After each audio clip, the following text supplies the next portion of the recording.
50 years ago, Marilyn Monroe was the reigning queen of Hollywood, and to this day she is considered one of the greatest female stars of all time.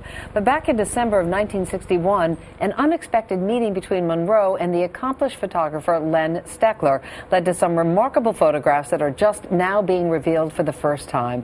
Len Steckler, good morning to you. Good morning, Meredith. This is an amazing story. Take us back to December 1961. You're visited by your good friend, the poet Carl Sandburg.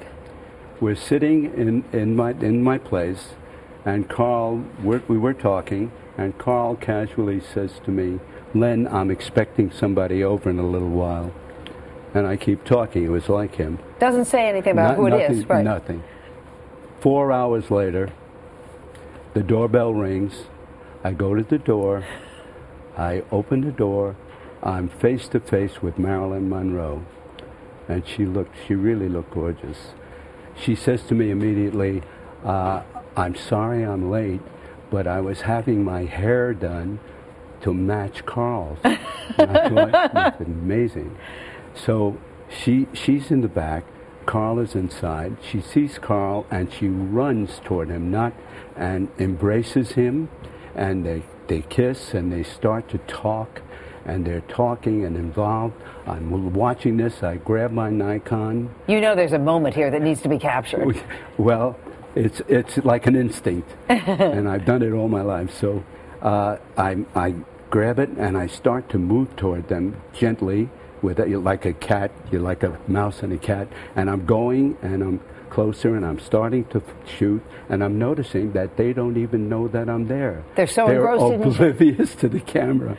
But that I was feeling amazed, and I put my camera, I focused on Marilyn's face, and she was wearing sunglasses, but I saw her eyes, and I focused on her eyes, and there wasn't a bad angle on her, literally. I've done a lot of beautiful women, and then I panned down, and there was Carl's gnarled hand, his old hand, in her hand, and I thought to myself, Carl was 83, and Marilyn was 35. Right.